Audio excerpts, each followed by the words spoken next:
Hey guys, welcome back to another Oryx Talks. I know it's been a while. I've kind of been busy and I guess kind of slacking a little bit, but we're back with a really special guest this time, Ashley Emberson. Ashley and I met last month when we were traveling through Texas, and we just hit it off right away. And she has so many good stories to tell about working in the industry, and I'm really excited to share this one with you guys. I'm sure it's going to be great. So thanks, Ashley. Thanks for coming on. Hi. I didn't catch the last bit of what you said. I'm so sorry. That's all right. I just said thanks for coming on, and I'm excited to share this, to have this Oh, yeah, conversation and absolutely. share it with everybody. Yeah, thanks for having me. Yeah, absolutely. So I guess we'll just get right into it. If you want to just start out and kind of tell us a little bit about your background in the industry, things like that. How long, kind of what led you here? Yeah. Well, leading me here was a circumstance. I didn't have a lot going for me. I was about 20. Jobs were scarce. I didn't have a car and was couch surfing, excuse me. And a friend of mine and I had heard word that that a pipeline was kicking off in North Texas, and that you could make a lot of money by cleaning campers or helping the guys keep up with their laundry and stuff like that. And we were like, well, I mean, we don't have much else going for us, so let's try it. So that first week we got there, we had went and knocked on camper doors, went to a few RV parks. Nothing really happened. And then we just decided that we didn't want to do people's laundry. We wanted to do the people that we paid to have our laundry done. And so we went up to the yard for 3 weeks straight, 5 o'clock in the morning, and stayed until like 9 until it cleared out, just asking anybody that would listen for a chance. And luckily, outfit called HL Chapman, they're a trenching outfit. The foreman, Steve, finally gave us a chance. And I was a helper for them for about 3 years. And it was nothing like I expected it to be. I never intended to enjoy it the way that I did. I never intended to make the money that I made. And I just fell in love with it, really. I mean, I fell in love with the atmosphere. I fell in love with the vagabond lifestyle of pack up and go on a whim and just go where the breeze takes you. And so that was really eye-opening for me, coming from such a small town in East Texas. And I never thought I'd leave that town. I never wanted to leave that town until I didn't have a choice. And then when I did, I realized there's a lot to see outside of this county line. And so I just stuck with it for a while. And that's kind of where it all began. Yeah, I mean, that's such a really. cool story. You told me that when we met, and I was just, yeah, it's such a interesting, I guess, interesting path to becoming a trencher operator. Yeah. And whenever you start out like that, and especially being a female, everybody wants to know who you're related to. Like, who's your dad, who's your uncle, who's your grandpa, who's your brother, who's your cousin that got you this job. And it was like, I didn't know anybody. I just begged, Yeah, I begged until somebody listened and finally gave me a chance. I mean, I remember telling Steve, if I don't work out in a week, let me go. Just give me a solid chance and I won't let you down. He was like yeah, a proxy dad. I was like, I won't disappoint you. Just don't just give me yeah. this opportunity. And he did. And I was with Chapman for 3 years, and still to this day, I mean, Steve is probably one of the best people I've ever worked with and worked for. I mean, he was just a amazing man. Yeah, Awesome guy. Yeah. that's great. Yeah. That's so how many different roles would you say you've had since you've started? Um, Pretty much just, I went from laborer to operator. I was a laborer pretty much at Chapman for the 3 years.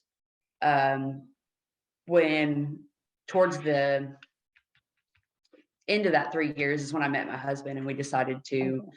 try and have a more stable lifestyle. So we backed out of the pipeline side of things for a while. We were still oil and gas. I went to do account management for a saltwater disposal, dealing with all the rigs and all the water trucks and stuff and all the fluids that they would bring in and dump at the disposal. And so I saw a little bit more to the oil and gas side, because I got to see so many different parts of the drilling, the completions, the production side of things. And then my husband worked for Cactus Wellhead for a while. And then that wasn't working out. And so then I went into H2S safety and set up all the rigs and the locations for monitoring systems that monitor the H2S gas and LEL gas and stuff like that, and set up the alert for the locations. And that wasn't really working for us, because we had both, when we met, we were traveling, and we had both traveled for so long before we had met, that when we met, we decided to try and put roots down.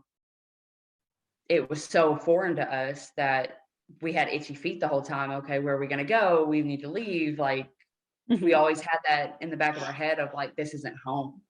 Home is the road for us, because that's all we've ever known. And so 2019, some of my coworkers from Chapman that I hadn't spoken to in probably 5 years had called me and said, hey, we need an operator for Pumpco. And I was like, where at, how much, when? When do you need me?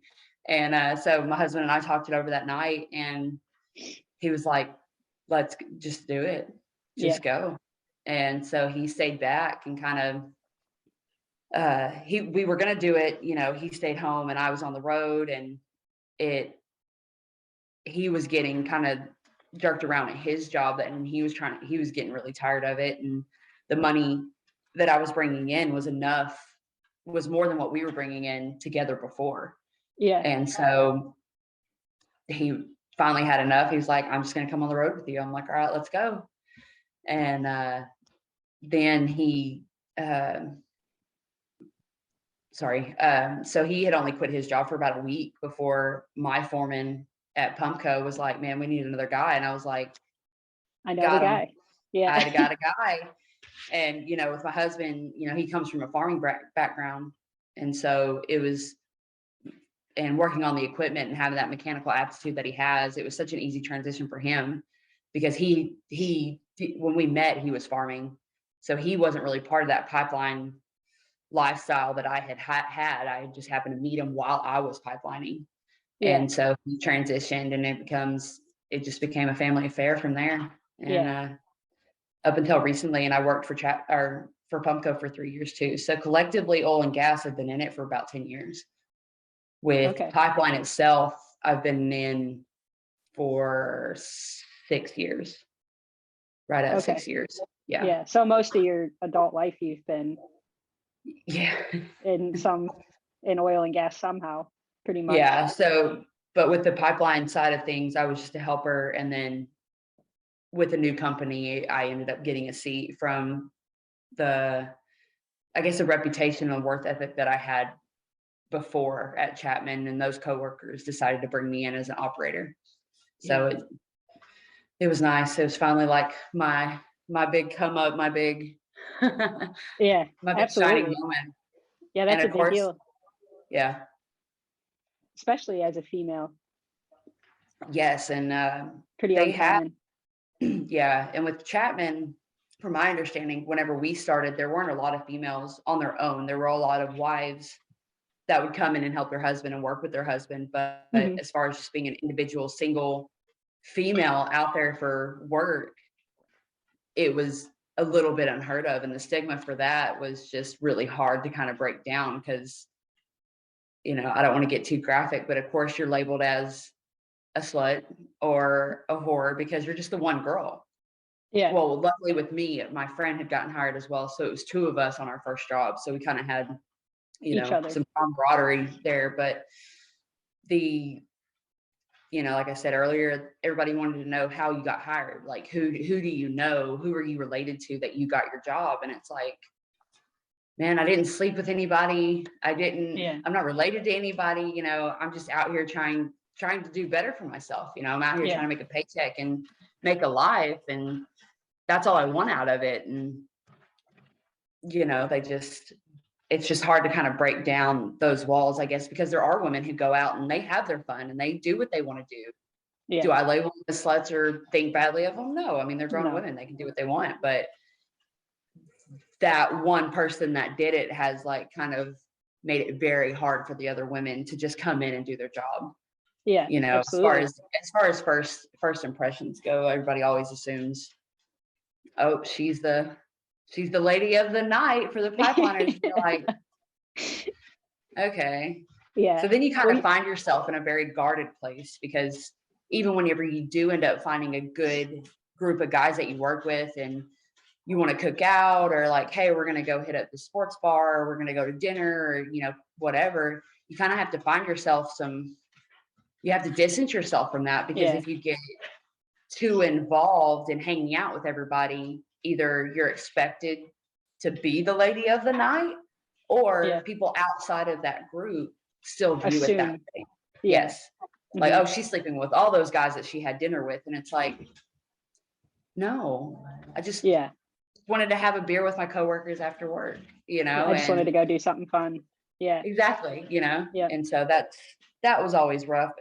For me, I never really cared because my paycheck always cleared. So everything outside of my crew and the guys that I worked with, that didn't really affect me, but I kind of knew that going in what to expect, because I come from being from East Texas, oil field, pipeline, it's everywhere. 100 people up the road that do it. And so you kind of get a feel for that stigma before you ever get into it. So I kind of already knew, but I'm sure there's some women that go in, bright-eyed, bushy-tailed, ready to go and conquer the world, and they realize what a nightmare it can be and how detrimental to your self-image it can be. Yeah. And I feel for them for not having that, not having that knowledge about it. Yeah, exactly. Yeah. So even like if like wives and stuff that are out there, you were kind of telling me stories that it's hard to even befriend them. Yes. Because we had this guy who we worked with, great guy, wonderful mechanic. He was just great, and he was so much fun, just one of those life of the party kind of people. And we worked with him on a job in Brady in Central Texas, and then we got sent to the yard in West Texas, and I hadn't had a chance to meet his wife on the previous job, and so we all ended up being at the same RV park. And I was so excited. I'm like, oh, finally, a female, like another woman to hang out with and, talk about whatever, not just work or just trucks and stuff like that. And we were all having a drink out, and she blatantly told, and I expressed to her, I'm like, oh, it's so nice to have another woman around. I'm really looking forward to getting to know you. And she was like, yeah, I wasn't really sure about you because I don't think you should be out there. And I'm like, well, that cut deep, and I'm like, why? She's like, I just don't think women should be out there. That is a man's job, a man's world. And I don't think you have a place there. And it pissed me off, to be, completely honest. Cause I'm like, I do have a fucking place there. I run the machine. It's not like I'm just out there, standing around holding a clipboard. I have a purpose and I have a place, and I'm damn good at what I do. And she's like, you as a person, I like you, but I don't think you should be out there. And I was just like, well, you're allowed your opinion. I'm not going to knock you for that. And hey, kudos for being honest with me. I appreciate the honesty. But at the same time, it was just like, this isn't 1950s. Yeah. The women that I want to surround myself with are women that support you in that and be like, oh yeah, go kick ass, be one woman amongst 800 men and show them what's up, and just do your best and be your best, and I support you in whatever you do. So that was kind of off-putting for sure to have that. And then you get some wives who really just don't care. You're just another guy that works with her husband. They just don't see it any other way.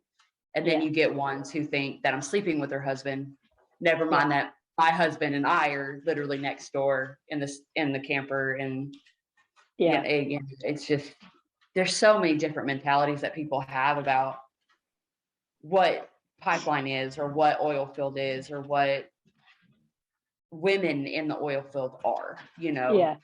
90% are women who find pride in what they do out there Yeah. and get knocked down for taking that 10%. chance and being, yeah. Yeah. And you go out there, they want to do their best and they want to be badass, and they look at what they do. I mean, there's welders, there's machine operators, there's truck drivers, and I guarantee you they're all top notch at their job compared to the men that they do it with. Yeah. You know, I would put my entire paycheck on it. Yeah. Because women go in, we know that we have a stigma to fight. We know that we have stereotypes that are already placed on us that we have to overcome and not abide by. Yeah. That we're so conscientious of that in our surroundings that we go in 110% all the time.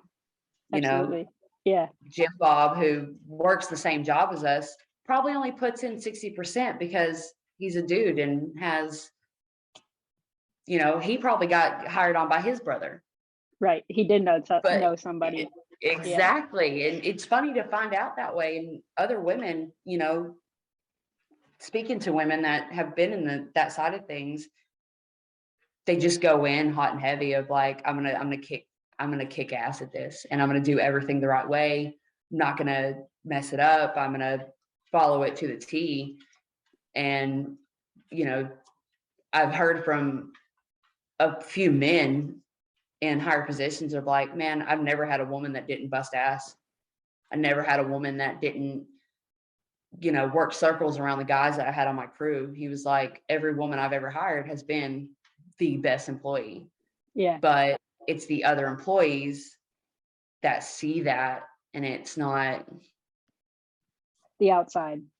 I'm trying to find the right way to explain it. It's like a competition that they know it's there, mm-hmm. You know, especially with the crews that I've worked with.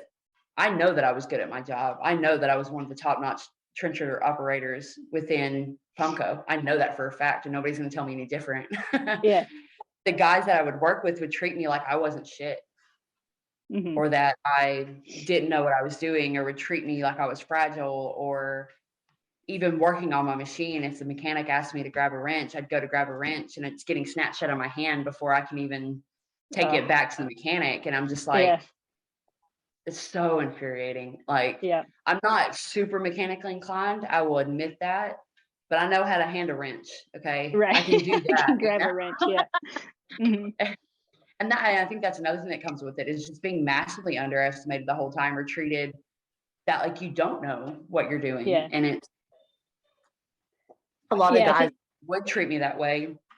I've been doing it since before they graduated high school. You know, you don't know that because you've never asked me. You've never talked to me about it. You just see me treat me like shit, and then go about your day. You don't give a shit what I know, or if I did try to help, like, hey, you know, I see that you're struggling. Hey, try this. And you get, you know, the cab door slammed in your face for just trying to be a team player.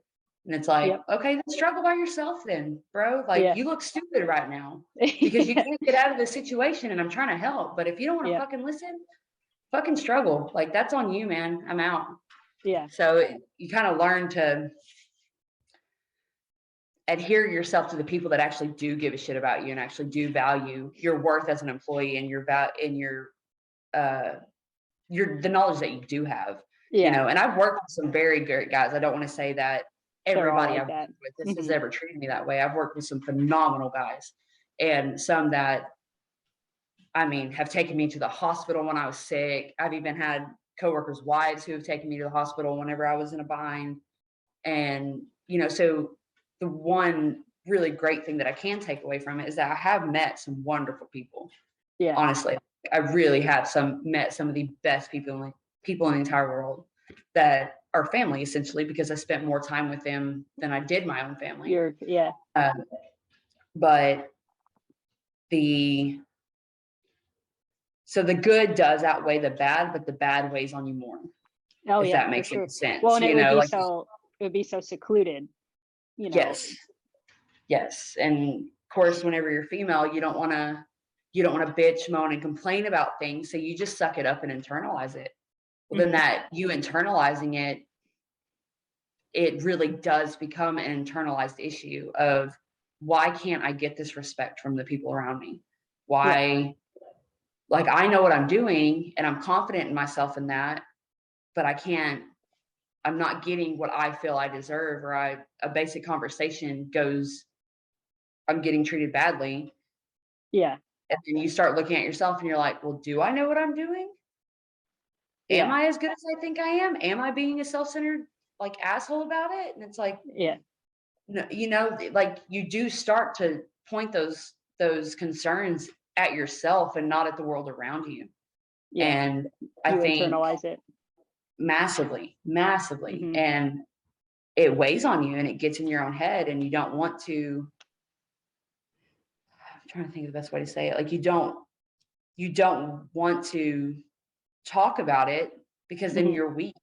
You're that whiny, emotional Yeah. female that everybody's already pegged you for, and you're just giving them what they want. Yeah. So now that's another thing that you take in yourself, is like, why am I being so emotional about this? Why am I so upset about this? Why do I Yeah. care so much? And you're like, I'm being a emotional female and I'm just proving everybody right. And Right. it's, Yeah. God, it's a vicious cycle, man. It really is. And Yeah. it's, Well, it's kind of like oh, for some outside perspective, or perspective on how I kind of have learned and looked at the industry, is like, overall it's a toxic, kind of unhealthy culture in the industry. Even if you listen to how men speak to other men in the industry, is not good, absolutely. but like, I'm sure as women, we kind of take more on board, kind of not overthink, just think in different ways. Where like, you can watch men have like a really full on intense conversation with one another, and you know calling each other every name in the book, and then they'll just walk away and forget about it. They'll be talking to each other, joking around the next day, where like women tend to kind of take more of that stuff on board, as like, oh, what did I do, like, what made him do this? Most men just don't think that way. Yeah. They, where you're like 2 hours down the road, you're probably still thinking about what happened, and they've already forgot. And then Yeah. they're going to see you and they're going to be like, well, what's wrong with Ashley? Why is she in a bad mood? Like, it's not even, it doesn't even like kind of Yeah. enter their mind. It's because I ripped that wrench out of her hand earlier. Women hold grudges, man. I'm telling you. No. Oh, definitely. And that is one thing I will give men that I am very jealous about, because my husband he can flip a switch. And Yeah. if somebody did piss him off, he flips that switch and he will not waste another second thinking about that person, and will never have another conversation with them. Yeah. Me, I'm like, next time I see that, I may never see the person again, but in Yeah. my head, it's there. I'm You're ready to see planning the them, and next time. Yeah. yes, I am ready to get my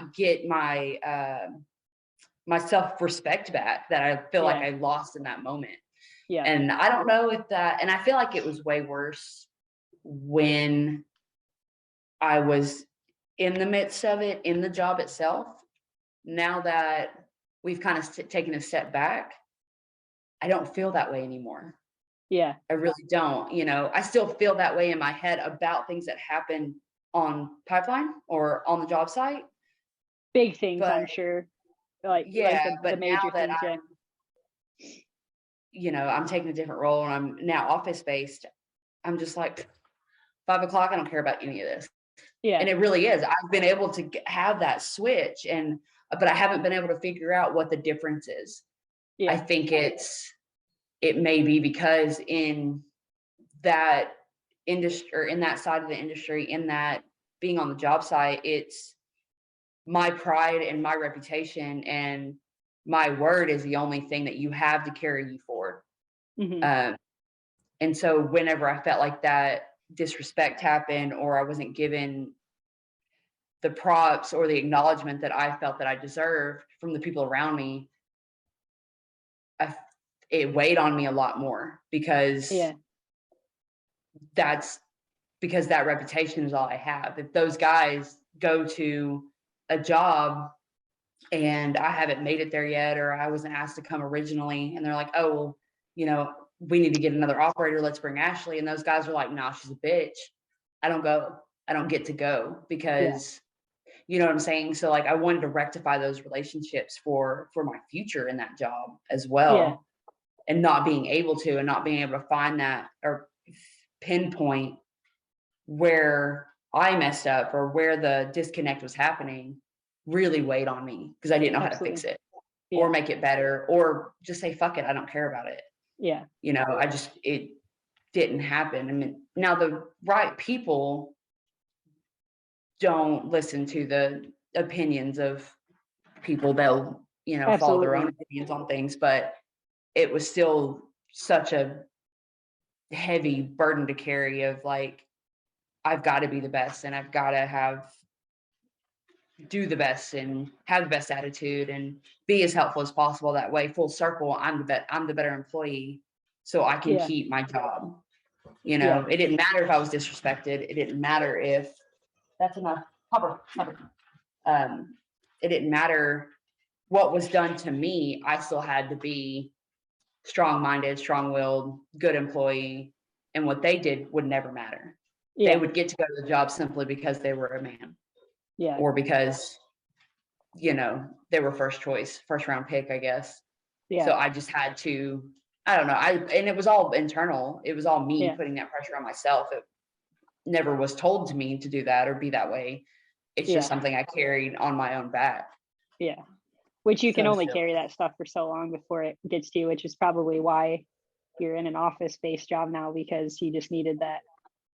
I Well, you did. don't realize when you're in like a kind of a, as much as you obviously love it and take pride in, you know, in being out on those jobs. But once you get away from kind of those environments, you're like, wow, that was really hard on me Yeah. personally, and it kind of hard on my mental health. And when you're in it, you're so tired, physically tired all the time too. That's all you're really thinking about. And then you get away from it, Absolutely. you're like, wow, that was really hard on me emotionally, mentally too. So Yeah. you're And that all of that's probably just hitting you now. it really is. It really is. I'm Yeah. really starting to see just how much it just took out of me. You know, Yeah. it was, and still, I mean, my heart is still there. My heart is still Yeah. in that machine. I loved what I did. It was just the outside people and the stigmas that you have to work around and somehow find a way to work with them. Yeah. And it really did. It took a really hard toll on my mental health and how I interacted with people. And I was just angry. God, I was Yeah. so angry. And my poor husband got the brunt of it. Yeah. And because I internalized everything. So at the smallest inconvenience, I just You blow up. blow up. And Yeah. it would happen. And it was like watching myself in an like out of body experience because Yeah. I know it's happening. I can see it happening, but I can't stop it. Yeah. It's just, I have no control over it. And I don't have any outlet to try and fix it or try to make it work. We work so much that going and actually seeing a therapist was kind of out of the question. Hmm. We worked so much that even just trying to find fun stuff to do to let off some steam was few and far between because by the time you got a day off, you're too tired to go anywhere, Yeah. to do anything. And you basically live on the job site. Like you live in a camper not far from where you're Absolutely. working. So there's Yeah, never a, it's 24 hours every Mhm. day, all day long, and also you're in the camper and you're at a campsite with the people that you work with. that you work with. Yeah. Yeah, and sometimes you're at a campground with the people that piss you off or make you feel those things about yourself. Yeah. So then it really is just 100% all the time beating you down.